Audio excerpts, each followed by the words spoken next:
Yes, everyone, what's going on? My name is Stephen Howson. This is Full Time Devils, and this is a little bit of Man United related news for the day. If you're interested in that kind of thing, well, you probably come to the right place. Lucky old you. Jadon Sancho, this fella here on my left. I guess it'd be the right as you guys see it, won't it? But it's my left, so I was right in the first place. Dortmund are apparently making a decision on when the best time to sell Jadon Sancho is going to be after realising that it's pretty futile to think that you can hold on to him forever. This is coming out of the formerly great local newspaper, now the disreputable online blog, Manchester Evening News. United have been linked, and obviously if he wants to decide to come back to the Premier League, then we're favourites. Champions League is a sticking point. Why is Champions League a sticking point? I don't know where this narrative came from in the summer. Let me tell you, I am being as clear as I can possibly be. Jadon Sancho would have come to Manchester United this summer, just gone. But United went, how much? No bueno, right? That was it. The wages was not a problem. He wanted to come. He likes Manchester, doesn't like Manchester City. Perfect. Jadon Sancho would have been a Manchester United player if they was prepared to sign the fucking cheque. Now, I'm not going to defend Glazers and Woodward here, but 100 million, if that is the quoted price, is an obscene amount of money for someone that you can realistically say has had a hot 18-month. Now, anyone who watched him through the academy knows that it's been like a hot several years. But in men's football, it's been a hot 18-month, and £100 million probably needs some more of a guarantee, doesn't it? Now, if you waited an extra year and he continued the trajectory that he was on over the past 18 months, then maybe you could actually justify 100 or 115 million, whatever it ends up being, the fee that goes for him. But for a teenager that's had one good season, because we've seen those happen and flash and die off, I don't think that was going to happen with Jadon Sancho, but I'm just trying to mitigate this from the club point of view. 100 million on a teenager, it could go the Wayne Rooney way. It could go the, I don't know, every other teenager, Jermaine Pennant style kind of way. It could go and absolutely fall off all over the place. So I don't blame them for not going for it. I wish they did, but I can kind of understand the logic and the sort of book balancing. It's annoying because they, on one hand, they stand there and go, we're the biggest club in the world, we can do things that others can't fucking dream of. But they don't really back it up. We don't act like a big club. We don't do what Real Madrid did in the summer, which was by like the second week in May, we had like 19 signings all rigged up, ready to get announced. We don't do that. We're playing checkers while everyone else is out there playing absolute ball of cash. So there's 6 players that are being monitored, apparently. Jadon Sancho is one of those. The Champions League for me is not the sticking point. It really isn't. Manchester United will be in the Champions League again. Absolute fact. So they don't think it's going to happen. Next one that we've got then is from The Standard. If you're interested in reading London-based media, I'm not, but it's what's coming out from here. So from The Standard, according to the Evening Standard, United are monitoring Mandzukic. Wow, did you come up with that all by yourself? Maddison. Richarlison, which is an interesting one because he was initially linked to us before joining Watford initially. Moussa Dembele, Haaland and Emre Can. Now, there's probably some truth in all of those to a certain extent. Monitoring is a mad word though, isn't it? Monitoring. Well, United have got a database apparently on, we had 300 right-backs profiled prior to signing Wan-Bissaka. So you can pretty much say, if you're a professional footballer, United are monitoring you. Doesn't mean they're going to act on it. What a fucking absolute cop-out of a word that is. Monitoring. Anyway, so none of those are real news targets. It looks like Mandzukic is definitely going to be one that could happen in January. It seems like the money would be right. It seems like the profile of the player would be right. It seems like one that would make a lot of sense. A lot of people that I know have been saying Maddison is definitely going to be a United player one day. Now, whether that means January, again, the way Leicester are going at the moment, does he want to stay and see that out, or does he want to play for United that bad that he'd move now and just get it underway? I don't know. I don't know the player and I don't know the answer to that. But he's been a target for around about a year. They think that one could happen in the summer as well. Emre Can is a possibility. And do you know what? He's got so much experience. You go, Emre Can, he's got about fucking 34, hasn't he? Guy's about 25, 26, something like that. Outrageously young and a serious amount of experience under his belt already. I wouldn't mind that. Dembele and Haaland are obviously sought after. I think Dembele would be a lot cheaper and probably a really good buy for us. I think he suits the profile of the sort of forward we've already got.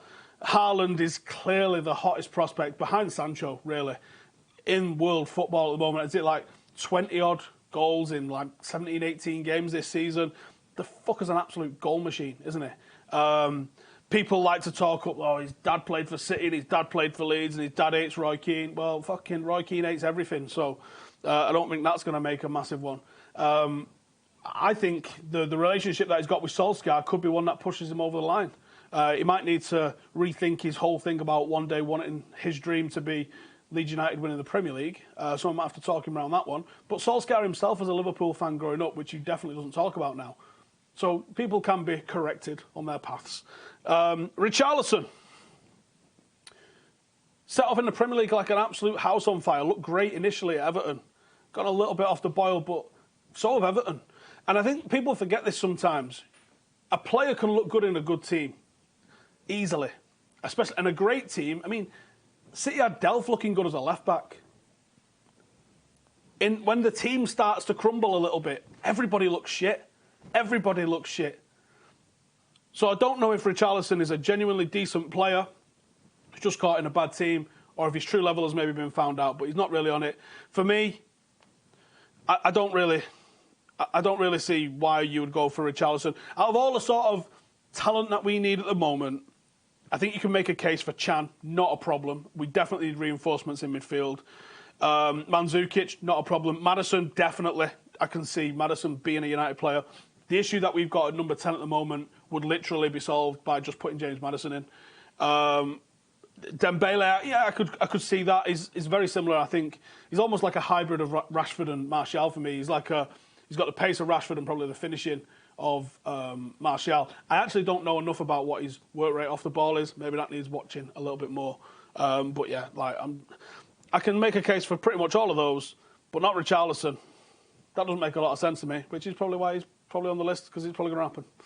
Also, sticking with the standard, and this is the outs now that we're going to be having a look at. And they say United have made a massive U-turn and decided that Rojo isn't for sale after some impressive performances this season. Do you know what? I like it. I like that Rojo's being considered to be kept around, because I think you need players that have got character. And United lack players that have got character. And if Rojo has got nothing else going for him, and he definitely has not got toast-making abilities, he's got character. You know he's going to launch someone at some point in some game. You know that that's going to happen. You know that he's going to put it on someone at some point in some game. You know that that's going to be the case. But I like it. I think it probably means a death knell for either Jones or Bailly. They're absolutely not keeping three international, in their prime players at centre-half on, when they've also got the likes of Tuanzebe kicking around there, and obviously Lindelof and Maguire. That's not happening whatsoever. Romil in the comments says, Richarlison is awesome, bro. Relax, bro. He's not. You'll get Rice and Wilson and maybe Haaland in the winter window. What is this obsession with Rice? Jesus. Polish, of course Maddison would come to United with double his wages. Yeah, and ultimately, that's the top and bottom of it. And people will go, well, that's the only reason you can attract players. That's the only reason half these motherfuckers that play for City are even in City, or even heard of Manchester City. Robinho thought he was signing for United. Money talks, and we still have money, and we do still pay outrageous wages. We do. And that's not necessarily a thing to be proud of, but it is something that we do, and it is something that probably makes us more attractive to people that, on the football point of view, probably go, nah, I'm not really digging that. United scouts are useless, says Zach. I'm not sure on that United. I'm not sure on the United scouts are useless point of view. I really don't. I think that they're identifying people, but there needs to be something done in the recruitment identification, because we signed Wan-Bissaka and we signed Maguire. Anyone could have told you to sign them. Literally anybody who's watched Premier League. James was a little bit of an under the radar one, and he does look like he's been an half decent signing. So maybe that's the sort of signing that the club want to make more of. I think there's a risk attached to. I think there is definitely a risk attached to signing players like James, and sometimes the club think it's easier to spend a big money transfer, which doesn't make a lot of sense, but I think that's what they think like. No way United spending that kind of money in January. Not on Sancho. I don't think so. Not on Sancho. I don't think you'd be able to do that. Probably not on Maddison either, to be honest, as well. But I don't think it's out of the realm of possibility that if a player's unhappy at a club, possibly Eriksen, and again, Eriksen's gone right off the boil this season, but so Spurs. Again, it's easier to look good in a good team. When the team just completely crumbles, everyone in that team can look shit. I think that Eriksen's a player that could be salvaged. Get him out of that toxic environment. If it's all gone tits up in the dressing room, if the rumours are to be true about what's happened with his wife, he'll want to get out of there. And whoever saves him could be the one that gets a bit of a player out of him. He's in his prime. He's a very good footballer, excellent technique, someone that could hold possession for us just a little bit further up the pitch and create chances. I'd welcome it, to be honest, because he probably wouldn't go for very much. Biggie Smalls. Don't think that's the biggest Smalls. Says transfer rumours is just what the United board want, generates positive talk around the club, but will they follow through? We're linked to 200 and some players every single window, aren't we? So no is probably the answer to that. Pophead says Sancho, Maddison, Haaland all play for teams that are better than United or getting chased by bigger clubs. Zero chance United sign any of them. I disagree on that, to be honest. I said there's probably zero chance we sign all three of them, but I think there's definitely a chance that we sign at least one of those. Don't want any transfers in January. Want a director of football first. That's the most important thing. I think we need reinforcements in January. I genuinely do. Sell Pogba, buy Sancho with his fee and Haaland. You probably have to put a little bit to that, but yeah, I wouldn't be sad at that one. If RB will be out of the Champions League, then in the winter, buy Haaland. Possible. Do I think they could try and set up deals for Sancho and Haaland this winter for the summer? It's happened before, and I think it's something we should start doing. I would love it for that to happen. I would love it if United actually had the foresight to be like, do you know what? We are sticking with Solskjaer, and here's why. Because this summer, we're going to get this guy and this guy, and then next summer, we're going to get this guy and this guy, and next summer, we're going to get this guy and this guy. Or even if it's not specifically named people, it's an archetype of a player. We're going to get a tricky, young, 21 to 23-year-old right winger. Then we're going to buy a prolific centre-forward, someone who's a little bit taller, a bit stronger physically, they can hold the ball up. Then we're going to bring in like a bit of a leader as a number 8. If we had that archetype of a player that we needed to make the complete jigsaw piece of our team, I'd be delighted with that. But you're right, that probably comes on the back of a director of football. That probably comes on the back of a board that actually gives a flying fuck about improving the team and not just asset stripping the club constantly. And that's the issue that we find ourselves in at the moment. And that leads us on to that absolute mega predicament of there's nothing we can do to stop the Glazers. There's nothing we can do to remove the Glazers. There's nothing we can do if the Saudis decide that they want to buy the club. And there's nothing we could do to remove the Saudis if they was here. So what are you going to do?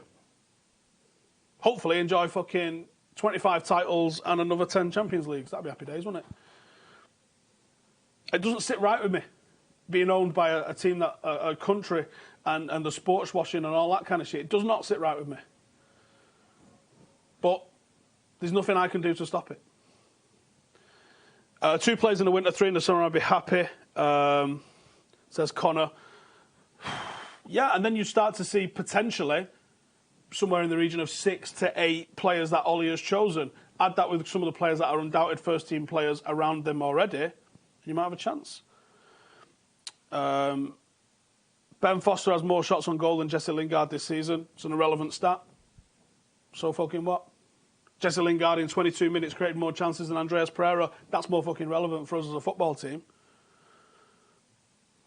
Fergie should have won more Champions League. Sajid, maybe he should, but you know what? I'd never disrespect the man by saying anything like that about him. I'd say, Fergie, give me some of the best fucking years of my life, some of the most entertaining football, and some of the most breathtaking football teams that I have ever seen. And that's it. That's all you have to say about Sir Alex Ferguson, who was appointed on this day, 1986, and had 3 years of being absolute shite. That's when people started bringing out the bed sheets. But the board persisted, and they had patience with him. And before everyone goes, but he'd already won a trophy with Aberdeen. In the 3 years that he was here, he did fuck all. He had us at second and then down to 11th and 13th. You tell me anybody now that would keep hold of a manager that did that. Nobody would. You thought he'd got it after that first year when he comes second. Then when he comes 11th, I don't got a fucking clue what he's doing. Then he comes 13th. And you got to remember, he did that with the likes of Paul McGrath in the team and the likes of Brian Robson in the team. Brian Robson, can you imagine a Brian Robson in this team right now? Kill for a Brian Robson. And he did it with Mark Hughes. He did it with some genuinely top draw players. And he was still shit because the supporting cast wasn't good enough around those players. Once he started to put all the pieces in place, Klopp's doing similar stuff at Liverpool. Look at the team when he took over and wonder why they came 8th. And then the team that he's managed to assemble they've bought very well. And I fucking hate to even give them any sort of compliment whatsoever, but they've bought very well. And because they bought very well, their 11 now is good. On that note, I'm going to leave it there. And I'm going to say thanks for joining us. Make sure to subscribe, and I'll see you in the next one. Later.